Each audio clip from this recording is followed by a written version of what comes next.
Economic classes. जो हमारी last video थी क्लास 12 की, उसमें हमने स्टार्ट किया था चैप्टर नंबर 2 और चैप्टर नंबर 2 लगभग एंडिंग की ओर आ गया है। चैप्टर नंबर 2 था basic concept of macro economics, यानी कि नेशनल इनकम के जो बेसिक हमारे कॉन्सेप्ट्स हैं, जैसे कि डोमेस्टिक टेरिटरी हो गया, नॉर्मल रेसिडेंट हो गया, सिटीजनशिप हो गया, फैक्टर इनकम, ट्रांसफर इनकम, इतना हम लोग ने लगभग पढ़ लिया था। आज ये हमारी लास्ट वीडियो होगी of chapter number 2 basic concept of macro economics. तो देखते हैं कि आज के टॉपिक में हमें क्या पढ़ना है।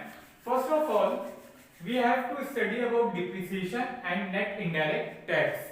डिप्रिसिएशन क्या होता है? डिप्रिसिएशन सब लोग ने पढ़ के रखा होगा, सबने इकोनॉमिक्स में भी पढ़ा होगा या फिर अकाउंट्स में भी सबने पढ़ के रखा होगा कि डिप्रिसिएशन क्या होता है। डिप्रिसिएशन हम बोलते हैं कि जब हमारी एसेट की वैल्यू डिक्रीज हो जाती है। हम नॉर्मली बोलते हैं जब भी हमारी फिक्स्ड एसेट की वैल्यू डिक्रीज हो गई है उसको हम बोलते हैं डिप्रिसिएशन। बट ये जो एसेट है, ये जो हमारी फिक्स्ड एसेट है, फिक्स्ड एसेट की वैल्यू क्यों डिक्रीज हो रही है? Let's see. Depreciation means it refers to fall in value of fixed asset. सब कोई जानता है डिप्रिसिएशन क्या है? Fall in value of fixed asset. अब भाई वैल्यू है, फॉल हो रही, क्यों हो रही है? Due to normal wear and tear. किस लिए हो रहा है? Normal wear and tear. अब normal wear and tear means क्या हुआ? नॉर्मल वियर एंड टियर का मतलब ये हो गया जो हमारे फिक्स्ड एसेट होता है उसको जो हम कॉन्टिन्यूअसली हम यूज करते हैं, रोज हम यूज कर रहे हैं, साल भर यूज कर रहे हैं, 6-6 महीने यूज कर रहे हैं, 2 साल यूज किया, 3 साल यूज किया। अब जैसे जैसे हम उसको यूज करते जाते हैं उसकी प्रोडक्टिव कैपेसिटी, उसकी जो प्रोडक्शन कैपेसिटी होती है वो धीरे धीरे करके डिक्रीज होने लगती है। अब जब उसकी प्रोडक्शन कैपेसिटी पहले होती थी 2000 यूनिट, अब कितनी है? 500 यूनिट। क्यों? क्योंकि हम धीरे धीरे करके उसको यूज कर रहे हैं। अब जब हमने यूज किया तो उसकी प्रोडक्शन कैपेसिटी डिक्रीज हो गई, उसको हम क्या कहेंगे? Normal wear and tier. दूसरा है with the passage of time. जैसे जैसे टाइम बीतता जाता है, जैसे जैसे टाइम पास होता रहता है तो हमारे एसेट में क्या लगने लगता है? डिप्रिसिएशन लगने लगता है। एंड लास्ट वन क्या है? Expected obsolescence. Expected obsolescence means change in technology. आज मैं कोई प्लांट मशीनरी यूज कर रहा हूं, उसमें आज की टेक्नोलॉजी यूज हो रही है, बट आज से 4 साल, 5 साल, 6 साल बाद क्या है? टेक्नोलॉजी चेंज हो जाएगी। जैसे जैसे टेक्नोलॉजी चेंज होगी तो हमारी प्रोडक्शन कैपेसिटी भी चेंज होगी, उसकी वजह से क्या लग जाएगा? डिप्रिसिएशन। अब देखते हैं अगला topic, net indirect tax. Net indirect tax stands short में क्या कहेंगे? NIT। Difference between indirect tax and subsidies is known as net indirect tax. Indirect tax और subsidies का जो difference होगा it will be called as net indirect tax, and formula of net indirect tax is indirect tax minus subsidies. अब indirect tax क्या होता है? Indirect tax are those tax which are imposed by government. कौन लगाता है? Government लगाती। किस पे लगाती? On production and sale of good and services. क्या है? Indirect tax refer to those tax which is imposed by the government on production and sale of good and services. नाम सुना होगा ना? GST, Good and Service Tax। ये क्या हो जाएगा हमारा?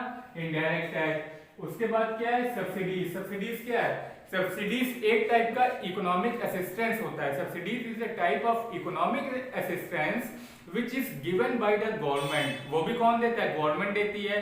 किसको देती है? To the firm and household. किसको देती? कोई भी एक फर्म को देती है या कोई भी हाउस होल्ड जिसमें हम आते हैं उनको देती। और उसके पीछे गवर्नमेंट का मेन मोटिव क्या रहता है? इकोनॉमिक वेलफेयर या जनरल वेलफेयर। अब सब्सिडीज सबसे अच्छा एग्जांपल LPG सिलेंडर पे जो हम लोग को हर महीने बैंक के खाते में सब्सिडी आती है, वो क्या है? सब्सिडी। सब्सिडी कौन सी इनकम होगी? फैक्टर इनकम की transfer income? Subsidy will be transfer income, क्योंकि उसके लिए हमने कोई काम नहीं किया है, वो एज अ फ्री गिफ्ट है हमारी ओर से। सो पहले हमने पढ़ लिया डिप्रिसिएशन, दूसरा पढ़ लिया नेट इनडायरेक्ट टैक्स। अब इसके बाद कौन से टॉपिक बचा है? सिर्फ NFIA। क्या होता है? देखते हैं अभी। नाउ लास्ट टॉपिक इस चैप्टर का net factor income from abroad. Net factor income from abroad means difference between factor income earn from abroad and factor income paid to abroad. Factor income earn from abroad क्या कहेंगे? FIFA. Factor income paid to abroad को क्या कहेंगे? FITA. FIFA minus FIFA. अब देखते हैं what do you understand by FIFA, factor income earn from abroad. Factor income earn from abroad means income earned bye, यहां पे क्या हो रही? अर्निंग हो रही है, कहां से हो रही? अब्रॉड से हो रही।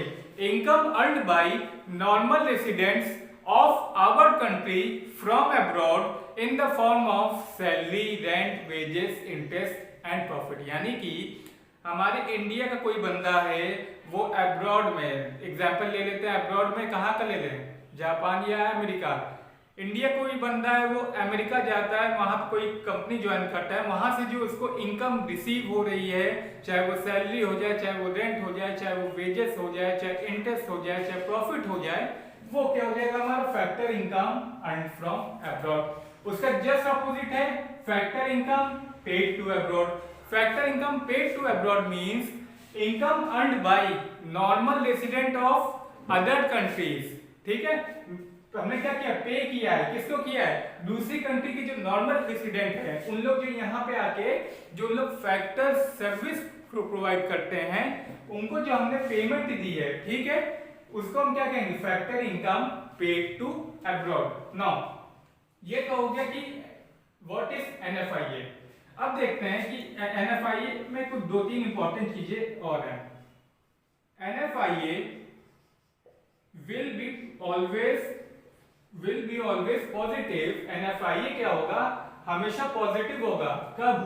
When from is more than 2, when FIFA will be more than FITA. NFIA की वैल्यू हमेशा पॉजिटिव आएगी जब फीफा की वैल्यू फीटा से ज्यादा होगी। Next, NFIA will be negative when from is less than 2 और 2 is more than from. NFIA की वैल्यू हमेशा नेगेटिव होगी। कब? जब FIFA will be less than FITA और FITA will be more than FIFA. Last, NFIA will always be 0। NFIA की value हमें उस वक्त 0 होगी when from is equals to 2। from equals to 2 means FIFA is equal to theta। आ गई समझ में? तो हमने आज अपना chapter number 2 that is basic concept of macro economics ये कंप्लीट हो चुका है। अब देखते हैं कि मोस्ट इंपॉर्टेंट थिंग, जैसा कोई जानता है मेरा नंबर है 8052240007। If you have any confusion regarding class 11 and class 12 you can call me on this number। अब कल की जो हमारी वीडियो होगी उसमें हम स्टार्ट करेंगे चैप्टर नंबर 3 जहां से हमारा नेशनल इनकम स्टार्ट हो रहा है। ठीक है, सो हम लोग मिलते हैं अपनी नेक्स्ट वीडियो पे विद चैप्टर नंबर 3।